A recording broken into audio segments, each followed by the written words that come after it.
എന്റെ കാവിലമ്മേ, ഈ വിശാലം എന്തേ കാണിക്കണേ? അയലക്കത്തെ സ്നേഹമൊന്നും കാണിക്കില്ലട്ടോ. ഒറ്റ പിച്ചൊറ്റൊന്നല്ലോ. മുകളിലേക്ക് കുത്തിയിട്ട് താഴേക്ക് മറിക്കാൻ എന്തത്ര പ്രയാസം. എളുപ്പം മനസ്സിലാക്കാൻ നിങ്ങൾക്ക് മനസ്സിലാവുന്ന ഭാഷയിൽ ഞാൻ പറഞ്ഞു തരാം.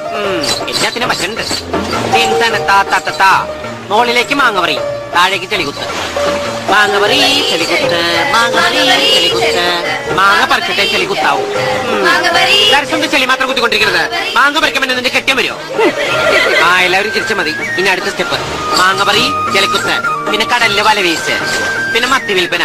ഹോയ് ഹോയ് ഹോയ് ഹോയ് ഹോയ് ഹോയ്. അങ്ങനെ ഇടയ്ക്കിടയ്ക്ക് ഒരു ഹോയ് വിടുന്നത് വളരെ നല്ലതാ. അതാരാ അങ്ങനെ ഒരു ഹോയ് വിട്ടത്? രമണി, നീയാണോ ഹോയ് വിട്ടത്? ഞാനല്ല. സത്യം പറഞ്ഞ ആരാ അത്ര വലിയ ഹോയ് വിട്ടത്? അത് ശരി, നീയാണ് ഇത്ര വലിയ ഹോയ് വിട്ടത്. മാലതി എപ്പുറത്തിരുന്ന് കരയാ. എന്ത് പറ്റിടി? അവൾ ഇപ്രാവശ്യം 10ാം ക്ലാസ് തോറ്റു. അയ്യോടാ. അപ്പൊ ഇന്നത്തെ ക്ലാസ് മതിയാക്കാം.